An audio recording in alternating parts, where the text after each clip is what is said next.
Well, welcome to another episode of the Achieve Podcast, the show where we highlight leaders, creators, and entrepreneurs who are building meaningful businesses, shaping their industries, and having an impact.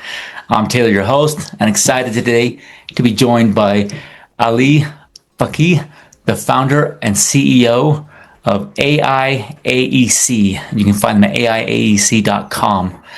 So, Ali, give us the backstory. First off, thank you for coming on and joining us today. Thank you. Thank you for having me, Taylor. So I appreciate it. A couple of things. I'm a civil engineer background, been doing this for the last 20 years. I founded AIAEC about 3 years ago. And it all started based on what I do, obviously, on my daily operation at SEG. We do a lot of planning, entitlement. We assist on the processes through the permitting, and it's as you know, it's not as easy as it could be. It's a very fragmented information. There is a lot of code and ordinances and design guideline and requirement that an individual has to go through to make sure a project assessment and feasibility is probably done to the best information out there. Okay, so I'm a big believer that us niche, professional has to play a role, especially with all of the movement in AI, to develop our own tool. I think the LLM out there, what ChatGPT, Claude, and all of these guys doing is amazing.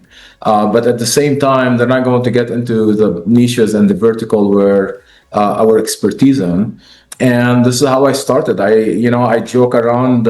My wife, tell people it's like my husband, goes through his midlife crisis, and he started a tech company, and it's been an amazing journey. I'm so glad I've done it, and it's been really a humbling, amazing journey so far. But the whole thing started 3 years ago. When AI obviously get to be very more distribution of AI went to the roof, but none of it is related to what our field is, and this is where the idea started.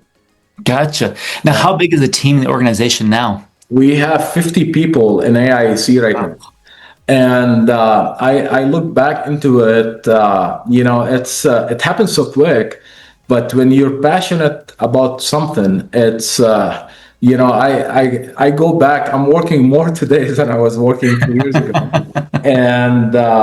but it's added so much value to the product as well. But yeah, it's an amazing team, and it's tough for. I present myself as a nerd. I'm still a nerd, right? You go through being a nerd on what you do. You're good at something, and I joke. I tell my staff here, it's like, hey, I'm really a good engineer. And along the way, someone said, hey, you're a good engineer. We should start your own business. And what they're telling you, you're a good engineer, you should stop what you're doing and do something else that you don't know anything about. and I did this on the engineering side. And then I've done it on the tech side. When I started AIAC, it's like I didn't have much background on software when I started. And it's been an amazing journey. It's really been. I've been learning a lot. Wow, that is impressive, and I like that line. That's a good joke there. Yeah. I'm sure it's just humility coming out, though. It lowered expectation for people too. So it's like, oh, he told us he's not like a CEO of Apple. He's a nerd trying to run a company, and it's humbling. But you learn really quick. That sometimes you have some skills you have to adapt really quick, and your entrepreneur starts showing up more and more the more you practice it. And I'm a believer of that. It's like you have your entrepreneur in you, but it will show up more and more a long time if you're able to adapt to new skills, for sure. That makes sense. And what would you say right now is actually driving growth for the organization? What is it? What? I'm sorry. What would you say right now is driving growth for the organization? I think so. We just launched on March 17. We launched our first product. So we have a platform. We're working on 4 different products. And we went to market on the 17th. It's been an amazing, overwhelmingly positive feedback so far. So I've been personally presenting a lot of demo slash coordinating with a lot of our existing client or potential client for AIC, and the feedback been overwhelmingly positive, and this has been really great for us. We hired our growth marketing team. We brought in, we're in process right now to grow our sales team, and we're looking forward to distribution. So we have our focus right now for the coming 2 months is going to be Arizona. And then we're going in to go from Arizona to 10 state. And after that, we'll be looking at nationwide. But this is how it's going. Along the way, too, Taylor, we are working with other tools that kind of like get to be attached to the platform that help chat AEC. And I'm excited about that too, Wow. And so looking back for you personally, the turning points that you feel like have molded the way you run the organization? Oh, it's I think the adaptation, honestly, from being a technical person to adapt to be a business person is completely different skill set. It really is.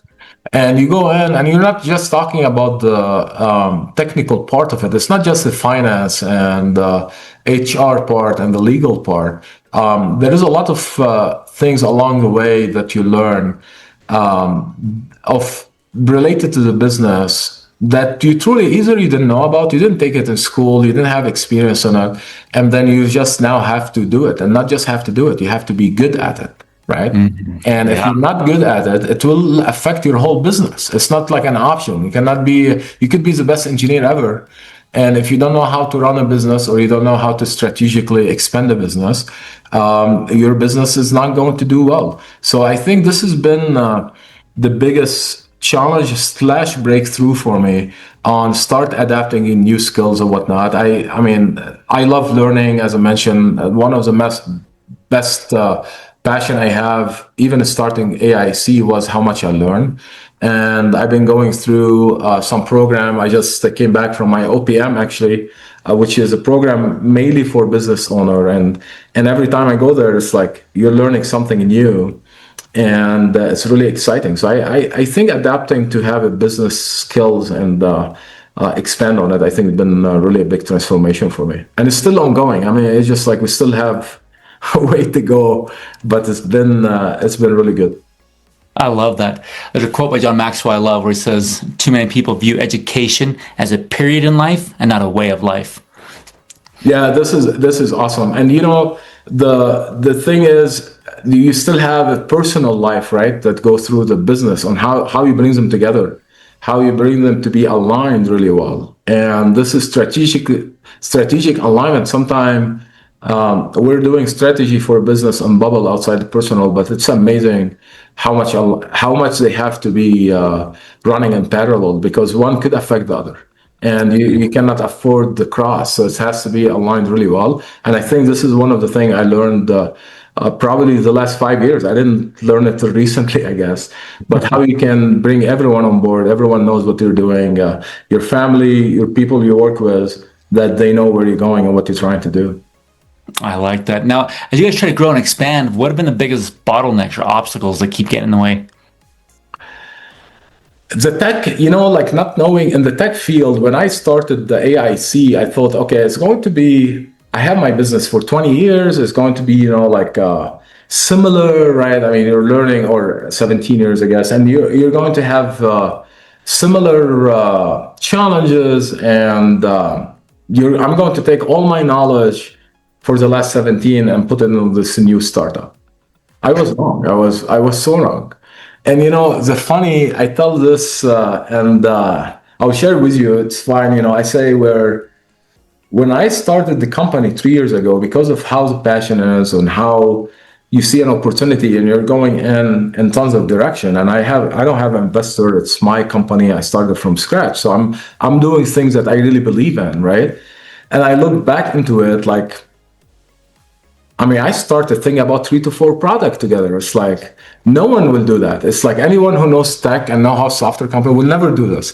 And but this is how I started. It's like I think all of those 3 products work together. And I think it's luck, honestly, because it wasn't the probably business decision making is not the right thing to do. 3 years later, it was the best thing ever done, and it's a big luck because bringing all of those 3 products in one platform, I think is going to be one of the best added value for what we try and do, and I'm a big believer that luck play a big role in business. It really do, and in personal, but luck helped me with this. So the bottleneck for me always been the technical side. So when I go back to AIC, I deal with a lot of smart people. Honest to God, like some of my AI guy or computer visioning guys, or they're brilliant. They're brilliant, and I'm sitting around the room. It's like, God, man, I'm lucky to be around those guys. I mean, they can go in. I cannot challenge them in technical. I'm really good on big picture. I'm really good on strategy. I'm really good on where the product need to be. And I think this affected the process a little bit, right? Because I'm the boss and I may have some ideas that doesn't make sense to them. And it's like, oh yeah, we'll look into it, and, and to figure it out. So I think I lost probably 6 to 12 months early on by me not knowing the process, not knowing what kind of gap I have on my team, what the structure need to be on a tech, where the business chart should be compared to other business because it's a little bit different, right? So I think the first 12 months, it was a learning. It wasn't a loss because it was me learning a lot about the software development.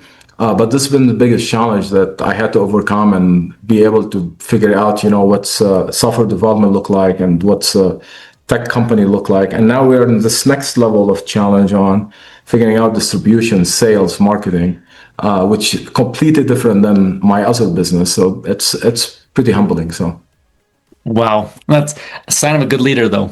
Like surround yourself with people better than you, and still you have want to to, follow you. yeah, you have to, and you have to be a little bit uncomfortable too. And probably this is why I enjoy this so much because every day you're out of your comfort zone. You're learning something new, and yeah, it's been awesome. Well, that's awesome. So this next question is kind of a two-part question. First part, when you look at your messaging, your outreach, and marketing systems, what's been working well to keep and attract customers? I think the biggest part for me right now has been creating trust on one-on-one based on existing customer or existing connection that we have. And these are people who we knew for a while that we have a lot of trust with and trust level, and we have a lot of credibility. So I think getting direct feedback from them, but really a very encouraging for our marketing. And I think this is what been, especially where I am right now in those coming 2 months. My marketing right now is focused on people I trust, people I respect, and to give me direct and open feedback and candid feedback. And this is what we've been achieving. So yeah, we're doing all of the typical outreach that we need to do. But I think the best thing we have right now is from several corporate, from several developer, from end users, from brokerage company, owner rep company, having these direct feedback been amazing for us and been the best marketing tool we've been going after. So it's shaping how we're going to be positioning this product and positioning our sales strategy. Okay. And so the second part of the question is, where do you feel like you're still leaving money on the table right now? Like, where can you improve? I think the biggest part of it right now is focusing more and more on the ICP. Okay. Mm-hmm. And what I learned on leaving money, like when I started this, let's say when the vision was fully kind of like shaped about 2 years ago, okay, or 18 months ago, my ICP are different than 3 months ago. Okay. Yeah. And I tell you right now, my ICP today is a little bit different also than 3 months ago. And it's amazing how it changed. Like, I mean, when you start getting direct feedback, you're getting in, it's like, oh, you guys really like this. It's like, yeah. I mean, we had some ICP that was really low priority that we felt maybe this is not our first go-to. And we did a couple of presentation, and they were some of the most excited, about the product. So it changed my whole strategy and my whole sales. I don't know if this answered your question, but it's shaping, shaping our sales for sure, and shaping our strategy. That's awesome. Now, when you think about the next stages of the business, what are you most excited about? Oh my God. I think what I'm doing could be really disruptive. I think we're disrupting um, a very fragmented sector. Okay. And I'm so excited to see how the private and the public sector will be reacting to those tools. I see the gap. I see the opportunity. I see the pain. I mean, I've done it in my daily work for the last 17 years, right? And I'm just excited to see, how the adaptation will happen, and and how much difference we'll be able to make into the process. I mean, everyone complain about timing of permitting. Everyone complain about assessment due diligence, how long take. Everyone complain about how tough it's to get information. Anyone who's building a house, to all the way if you're building a multi-billion dollars commercial center, you have similar challenges. Like, how can I get access to information? Who should I call? How long it will take me to do my addition for my house? How much I have to pay to pull a permit for my retail store? How much is going to be, how much, unit I could do in this project? What's the maximum height? I'm buying this property. What's my surrounding could do? All of these questions that people have to have answer to, that is not easily available. If you're not professional, if you're not a planner, if you're not an engineer, if you're not an architect, if you don't do this for a living, it's not something that will be easy for you. You're going to go through tons of hoop to do it. So for me to come in and give you information within a second, for you to make early decision if you're making this project or not, it's out of this world. And this is what I'm excited the most about, is to start see how this could shape development, how this could change the process, honestly. Wow. That's fascinating to see these product roll out.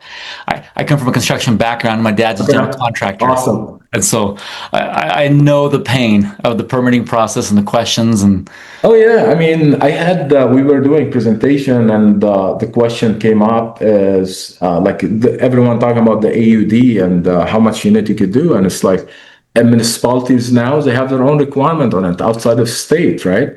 How can you position it where the information is easy to access, right? Budgeting, our client till today, sometimes they struggle to budget for the review fee. How can you make it easy for them early on to make it part of their pro forma without waiting weeks to get an answer, right? I've been part of a project where the broker is early on trying to figure out who should be on their list, because they have the long list who they should call about this property, but they don't know what's allowed use here. If they knew, they would have this list of all the people calling, and it's like, hey, I have this property, it could be ready for you to develop, right? If you provide this information handy to them, they put the address, you get an allowed use, and now they know, oh, it's my ICP, I know this. I mean, it's facilitate the whole business cycle, I guess. And it's so exciting. It's really exciting to me to see the adaptation. I hope in the coming 3 to 6, 12 months, we start seeing more and more adaptation from our, obviously, end users. So I'm really curious and excited. So awesome. Now, Ali, when you look back at your own journey, the wins, the mistakes, the lessons, what stands out to you, and what do you wish you understood sooner? Oh God, there is a lot of lesson that I learned. Okay, and I think I already attacked the business part. I think the business part is a big deal, because for a technical person, none of us technical people, we go to school because we're really good technical. we're good at something. Okay, this is why you go to school. You go to engineering school. Like you went to engineering school, and then you transfer to a business domain, obviously. So this wasn't a challenge. The other thing, honestly, is learning more about myself. Like you get in, you at one point of time in your career, either you know what you're good at, what you're not good at, but you don't admit it, right? And then you go through it, and now you know exactly what you are good at or what you're not good at, and you're willing to be vulnerable with it. Like I'm willing to tell you, Taylor, I'm really horrible at this, and I'm really good at that, and it's fine. I mean, to come to this realization, it's like, I'm great here, but I'm not good here. And this is okay because, I want majority of what I do is going to be what I'm great at. And I'm going to try to reduce doing in this area what I'm not good at. And this was an amazing thing for me, okay? Because it was a really learning on finding the right people. And it's still a journey, like it's still learning on how to position what you're really good at and what you're not, because it has to be this way. And spend the time on where you're good at, and this is where you're going to be happier, and this is going to be full of energy, and this is where you're going to make a great thing. And there is stuff you're not good at, you still have to do, but make sure it's the smallest part. And I think this is what I've done really well. I've done really well splitting personal and business in a way, and this was really a big shift in my life where it doesn't. As I mentioned earlier, it doesn't cross to create challenges. It's more aligning. And I think this is another big lesson learned for me where brought my family, my kids, I have 4 kids, they're all under 10. They all know what I do. They all know what's my challenge today, what I'm good at, what I'm not. And they joke about it. And it's just like, it's part of the process, and make it really easier to communicate with them on it. So. Oh, that's fascinating. I love that. Now, last question. If you had to pick one constraint to solve over the next 90 days, what would it be? Oh, in the AIAEC, the one constraint I would love to solve is, I will say, permitting process. I would love to reduce permitting from 120 days process after you submit plan to 5 days. And this is where I think, 90 days will be tough to implement this, but since you ask about almost a wish list, right? This is what I would love to do. I would love to get to a point where we're reducing a permitting process to a maximum 5 days, and it's definitely doable, with no question in my mind. You can definitely reduce it with the right trust and the right partnership. We are at the stage right now where it's going to happen. It's just a matter of time. So if we get there in 90 days, I'll be the happiest person ever. But I don't think it's achievable in the near time. But You'd make a lot of people happy, a lot of contractors if you did that. Days. Oh my goodness, yeah. It makes the whole cycle of construction easier, and it goes back to fun, because even contractor developers, they don't like the permitting process. Because they don't control it, and there is a lot of unknown to it, and there is a lot of paperwork to it, right? So if you could make it, and they're not good at it. A lot of us not good at it because, again, there is a lot of process to it. So if you make this part less important in the process, you can just imagine. I mean, it's just it could make a big difference. Yeah. And it just grows, and you go into different areas, cities, states, and beyond. Oh yeah. Oh, for sure. So for those who want to learn more, they can go to AIAEC.com, go to LinkedIn. Where else do you want to send them? We have some Instagram going on too, but I think our website will be the best place, AIAEC.com. Obviously, we can, for anyone who would like to try the tool, we have it here live now in Arizona. If you go into chat AIAEC through AIAEC.com, anyone could sign up for free by just creating an email and a password, and they can start using the tool for free. They get the number of questions for free, and I would love to get people's feedback. Would love people who use it to shoot me a note. It's like, this is awesome, or hey, I tried this and I don't like the answer. I would love to get both feedback. That's awesome. Yeah, I will definitely pass that out as I share this with other friends and colleagues and people in the construction space. So, wow. Thank you so much for coming on, and what you're building is going to help change a lot of lives. I appreciate I'm you. excited to see Appreciate that. you. Yeah, it's my first podcast for this product, so I hope I put bring my point to you, and I was clear. So I appreciate you spending time with me. So it's pretty exciting, and I really appreciate your time. So Oh, I appreciate you coming on, sharing your wisdom and your passion, and I love it. thank It's you. awesome. Thank And you. thank you to our sponsors of today's episode, Achieve Fractional, which provides fractional executive leadership for growing businesses. And if you enjoyed today's episode, share it with a friend, with a colleague. If you're building in the Arizona space, reach out, see what's going on. Just jump on, become a member, and start using the tool. It's amazing what it can do, the time it can save you. So reach out to Ali and the team, and we'll see you in the next episode of the Achieve Podcast.